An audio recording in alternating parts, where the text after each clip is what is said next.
दोस्तों, वो अखिलेश यादव जो पिछले 10 साल से मुख्यमंत्री बनने का सपना देख रहे हो, जिनको प्रदेश की जनता एक बार नहीं 2 बार नकार चुकी हो, जिनकी सच्चाई हर हिंदू जान चुका हो, वो अखिलेश यादव राम मंदिर पर भगवान राम के सबसे बड़े रहनुमा बन रहे थे और सत्ता वापसी के सपने देख रहे थे, भगवान राम की जय जयकार कर रहे थे। लेकिन अब वही अखिलेश यादव जो हैं इस समय एक बड़े संकट में फंस गए हैं। लाखों करोड़ों नहीं बल्कि अरबों खरबों की चोरी और गड़बड़ी के आरोप लग गए हैं। योगी आदित्यनाथ को चिट्ठी दे दी गई है। ऐसा करने वाला कोई हिंदू नहीं, कोई बड़ा नेता नहीं, बल्कि बरेली के मौलाना ऑल इंडिया मुस्लिम जमात के राष्ट्रीय अध्यक्ष शहाबुद्दीन रिजवी ने कहा है कि भैया, चाहे मुलायम सिंह यादव मुख्यमंत्री रहे हों, चाहे अखिलेश यादव, 4 बार इनकी सरकार रही, 4 बार की सरकार में सबसे ज्यादा गड़बड़ी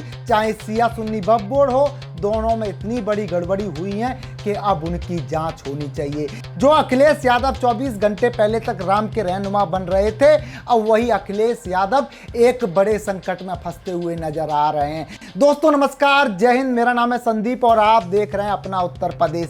ये अखिलेश यादव के साथ क्या हो गया? जो राम के नाम पर न्याय मांग रहे थे, अब उनके ऊपर तो एक ऐसा आरोप लग गया जिसकी शिकायत योगी तक पहुंच गई। वो अखिलेश यादव जो भगवान राम पर राजनीति कर रहे थे, राम मंदिर के सबसे बड़े रहनुमा बन रहे थे, राम मंदिर के बहाने योगी को सत्ता से हटाने की साजिश रच रहे थे, उन्हीं अखिलेश यादव पर जो आरोप लगा है उसने बता दिया है कि ये जो मामला है कितना गंभीर है, जिसमें लाखों करोड़ों की नहीं बल्कि अरबों खरबों की चोरी की बात की जा रही है। अब ये खास रिपोर्ट देखिए, बरेली के मौलाना के बयान सुनिए और समझने की कोशिश कीजिए कैसे वक्फ बोर्ड के नाम पर हजारों करोड़ों की संपत्ति को कौड़ियों के भाव बेच दिया गया और उस पूरे खेल का सबसे बड़ा मास्टरमाइंड कौन था। अखिलेश यादव पर टूट पड़े मौलाना वक्फ बोर्ड में हुआ राम मंदिर से भी बड़ा घोटाला। मौलाना के खुलासे से संकट में फंसे अखिलेश यादव। समाजवादी पार्टी पर लगा आरोप अखिलेश का भी आया ना, सीएम योगी से की शिकायत, होगी तगड़ी कार्रवाई। राम मंदिर से बड़ा घोटाला, यूपी के दरगाहों और मस्जिदों में मौलाना शहाबुद्दीन का वक्फ बोर्ड पर बड़ा आरोप। जी, उत्तर प्रदेश के बरेली में ऑल इंडिया मुस्लिम जमात के राष्ट्रीय अध्यक्ष मौलाना शहाबुद्दीन रिजवी ने सुन्नी सेंट्रल वक्फ बोर्ड और शिया वक्फ बोर्ड पर वक्फ की जमीनों में बड़े स्तर पर गड़बड़ी और अरबों रुपए के घोटाले का आरोप लगाया है। रिजवी ने दावा किया है कि वक्फ बोर्ड की सही तरीके से जांच हुई तो राम मंदिर चढ़ावा चोरी के मामले से भी बड़ा घोटाला सामने आ सकता है। उन्होंने प्रेस कॉन्फ्रेंस कर कहा कि सिर्फ बरेली में ही वक्फ की जमीनों से जुड़ा करोड़ों और अरबों रुपए का घोटाला हुआ है। उनका कहना है कि सरकार को पूरे मामले की जांच करानी चाहिए क्योंकि लोगों ने वक्फ की जमीनों का इस्तेमाल अपने फायदे के लिए किया। मौलाना ने बताया कि उन्होंने उत्तर प्रदेश के मुख्यमंत्री योगी को पत्र लिखकर पूरे मामले की जांच कराने की मांग की है। उन्होंने कहा कि वक्फ की जमीनें गरीब मुसलमानों, महिलाओं, बच्चों, जरूरतमंद और बेसहारा लोगों की मदद के लिए दी गई थी। इन जमीनों से होने वाली आमदनी इन्हीं लोगों पर खर्च होनी चाहिए थी, लेकिन ऐसा नहीं हो रहा। उनका आरोप है कि आज भी गरीब मुसलमान भीख मांगने को मजबूर हैं, जबकि वक्फ की जमीनों से कुछ लोग करोड़ों रुपए का कारोबार कर रहे हैं। मौलाना ने आरोप लगाया कि वक्फ की जमीनों की खरीद बिक्री का गलत कारोबार समाजवादी पार्टी की सरकारों के दौरान सबसे ज्यादा बढ़ा। उन्होंने कहा कि जब जब समाजवादी पार्टी की सरकार बनी तब तक चाहे सुन्नी सेंट्रल वक्फ बोर्ड हो या शिया वक्फ बोर्ड, दोनों के जिम्मेदार लोगों ने सरकार के संरक्षण में वक्फ की जमीनों का सौदा किया। उन्होंने कहा कि समाजवादी पार्टी के संस्थापक मुलायम सिंह यादव 3 बार मुख्यमंत्री रहे। उनका पहला कार्यकाल 1989 से 91, दूसरा 1993 से 95, तीसरा 2003 से 2007 तक रहा।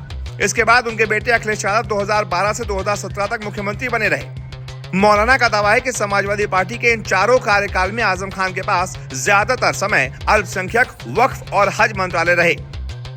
मौलाना ने आरोप लगाया कि आजम खान की पसंद के लोगों को ही वक्फ बोर्ड का चेयरमैन और सदस्य बनाया गया। उन्होंने कहा कि जुफर अहमद फारूकी साल 2000 से 2001 तक, अमीर आलम 2001 से 2003 तक, हाफिज उस्मान 2004 से 2009 तक और फिर जुफर अहमद फारूकी 2010 से 2026 तक सुन्नी वक्फ बोर्ड के चेयरमैन रहे। उनका आरोप है कि इन कार्यकालों में बोर्ड के अंदर मनमाने तरीके से काम हुआ और कई गड़बड़ियां की गई।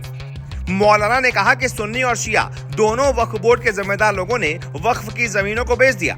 जो भी व्यक्ति बोर्ड में सदस्य पदाधिकारी बना, उसने अपने इलाके में वक्फ की जमीनों का बंटवारा किया। हमारे बुजुर्गों ने लाखों जमीनें इसलिए वक्फ की थी ताकि उनकी आमदनी गरीब, कमजोर, लाचार और यतीम लोगों पर खर्च हो सके, लेकिन ऐसा नहीं हुआ और वक्फ बोर्ड के जिम्मेदार लोगों ने सिर्फ लूट खसोट का काम किया। बुजुर्गों का मकसद था कि वक्फ की जमीनों पर स्कूल, कॉलेज, अस्पताल और मदरसे बनाए जाएं, लेकिन वक्फ माफिया ने इस मकसद को पूरा नहीं होने दिया। उनका आरोप है कि वक्फ की जमीनों का फायदा आम लोगों की जगह कुछ लोगों ने उठाया है। मौलाना शहाबुद्दीन रिजवी ने मुख्यमंत्री योगी से मांग की है कि वक्फ बोर्ड द्वारा बेची गई सभी जमीनों की जांच कराई जाए और जो भी दोषी मिले उसके खिलाफ सख्त कार्रवाई की जाए। उन्होंने दावा किया कि अगर वक्फ बोर्ड की सही तरीके से जांच हुई तो राम मंदिर चढ़ावा चोरी के मामले से भी बड़ा घोटाला सामने आ सकता है। मौलाना ने कहा कि अगर वक्फ की आमदनी सही तरीके से गरीब मुसलमानों पर खर्च की जाए तो पूरे देश में मुसलमानों की गरीबी काफी हद तक दूर हो जाएगी और कोई भी मुसलमान भीख मांगता नजर नहीं आएगा। ऐसे में आप बताइए, इस मुद्दे को आप किस नजरिए से देखते हैं? जो भी आपकी राय हो कमेंट करके बताएं।